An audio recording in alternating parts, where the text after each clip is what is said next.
Merci d'être fidèle à Smart Campus sur la chaîne Bismart, le rendez-vous des acteurs de l'éducation et de la formation. On vous accompagne pour trouver le meilleur chemin vers l'emploi, en tout cas un chemin qui résonne aussi avec vos propres envies. Et nous mettons à la une maintenant un organisme de formation, de conseil, de coaching, Kilotoa. Bonjour Christophe Ken. Bonjour. Kilotoa, c'est votre bébé, vous en êtes le fondateur, le directeur général.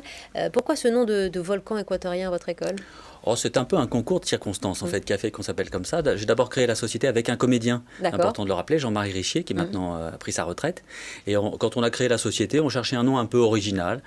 Et après multiples recherches, on s'est rendu compte que celui-ci nous conviendrait. Bon, donc ça il n'y a pas de lien particulier. Voilà. 28 ans d'expérience, 43 500 stagiaires formés en 5 langues. Comment on mesure son impact à long terme, ce qu'on a apporté aux autres, comment on a aidé les autres au fond, Christophe ? Alors, on le mesure d'abord au quotidien, à l'issue des différentes sessions que nos formateurs animent chez nos clients. Donc, on travaille pour des entreprises. Oui. Et du coup, de voir au fil du temps, alors maintenant, le temps, il se réduit un petit peu. Depuis 28 ans, avant, on passait 3 ou 4 jours en formation. Maintenant, c'est plutôt 1 ou 2 journées. C'est vrai. Mais à l'issue de ce temps, quel qu'il soit, nous entendons, nous voyons nos bénéficiaires, nos stagiaires s'ouvrir, s'épanouir et se montrer satisfaits et plus épanouis, plus heureux qu'avant le début de la formation et surtout plus conscients de leurs compétences, de leurs aptitudes et plus confiants en eux. Et ça me nourrit, ça nous nourrit. Pour se connaître autrement, pour communiquer, manager, travailler en équipe, manager autrement, justement. Vous avez très clairement adopté bien les exigences des entreprises qui ont évolué avec le temps. Absolument, absolument. Les enjeux des entreprises sont complètement différents aujourd'hui et il se trouve que on a un peu de chance parce que les besoins sont assez centrés aujourd'hui sur ce qu'on appelle les compétences transverses, les soft skills, oui. Et que ce sur quoi nous travaillons, les compétences relationnelles, le savoir-être, la prise de parole, le management, sont des compétences qui sont de plus en plus demandées, puisque finalement les compétences techniques bougent beaucoup, oui. Et que les entreprises se rendent compte qu'il faut un socle, une sorte de base qui va être si possible conforme et identique pour tous les collaborateurs. Et cette base, c'est autour des compétences transverses. Et vous vous rendez compte que ça manque beaucoup aujourd'hui ? Alors, si vous voulez, ça a évolué aussi avec le temps, parce que de plus en plus d'écoles ont intégré ces éléments-là. Oui. Mais quand même, comme les parcours des personnes sont variés, les parcours de vie aussi, nous nous rendons compte qu'il y a toujours des progrès possibles à faire lorsqu'on intervient en formation. En général, ce sont donc les entreprises qui payent ces formations, qui les offrent à leurs collaborateurs, avec un bon niveau de satisfaction des apprenants. Vous avez un retour sur expérience de cette façon justement de communiquer, de se former autrement ? Alors oui, d'abord nous entendons nos bénéficiaires à la fin des formations et nous leur demandons, on a une certification qualité qui s'appelle Calliope, qui est maintenant obligatoire quasiment obligatoire dans notre secteur. D'accord. Et on leur demande un taux de recommandation et on a toujours un taux supérieur à 9. Et puis on utilise les services d'un organisme tiers qui évalue pour nous nos formations et qui fait un benchmark entre tous les résultats obtenus par nos formations comparés à celles de certains confrères.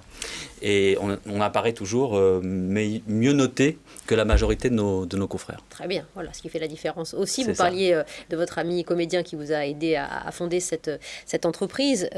Vos formateurs sont des comédiens formateurs pour la plupart d'ailleurs ? En effet, on a souhaité mettre en place une pédagogie qui est très active, très expérientielle et qui s'appuie, qui s'est nourrie. Alors c'était il y a 28 ans, ça a un petit peu bougé avec le temps, mais malgré tout, la base de notre pédagogie est animée par des comédiens. Ça rend les formations très expérientielles, très vivantes et valorisantes pour les personnes. On se rend compte que chacun a du potentiel en lui et que ce potentiel n'est pas toujours exploité. Oui. Et du coup, on crée les conditions de la révélation de ces aptitudes, de ces compétences. Quelles sont les formations et les modules les plus recherchés en ce moment ?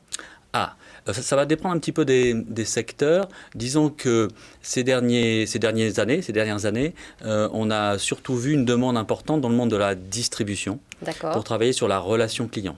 Car dans cet univers-là, comme il est possible d'acheter sans se déplacer, il faut que lorsqu'un client vient dans un magasin, il se passe quelque chose de plus et de mieux.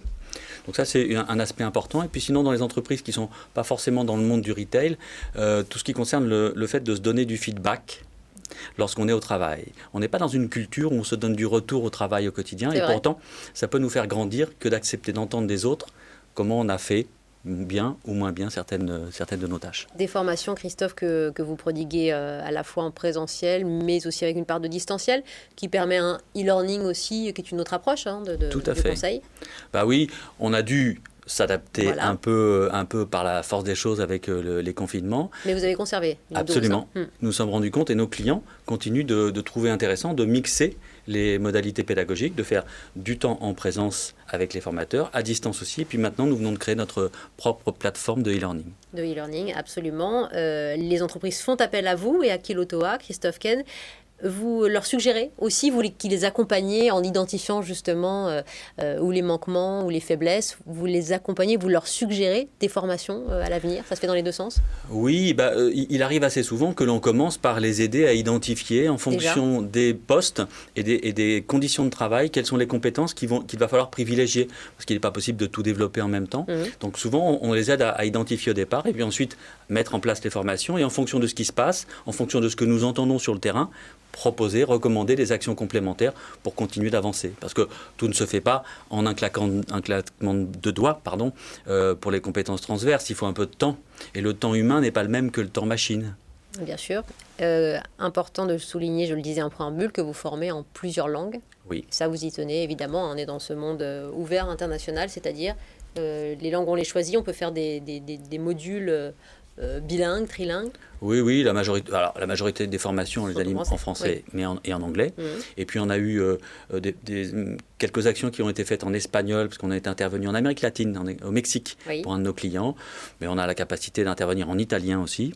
Et puis ensuite, à la demande, en fonction des circonstances et des besoins de nos clients. Kilotoa va bien, se porte bien? Oui, Kilotoa va bien. On a vécu une année 2020 pas simple, mais on a su faire les bons choix et on rebondit bien cette année. Les entreprises n'ont pas rogné, en tout cas, sur leur budget formation, ça repart. Non, il y a des tels enjeux d'attractivité et de maintien des collaborateurs que la formation est un des leviers, et le développement des compétences est un des leviers pour continuer de rester attractif en tant qu'entreprise. Kilotoa, le conseil, le coaching, l'accompagnement des entreprises, représenté par son fondateur et directeur général Christophe Ken. Merci beaucoup. Merci Wendy. Merci, et à tout de suite dans Smart Campus.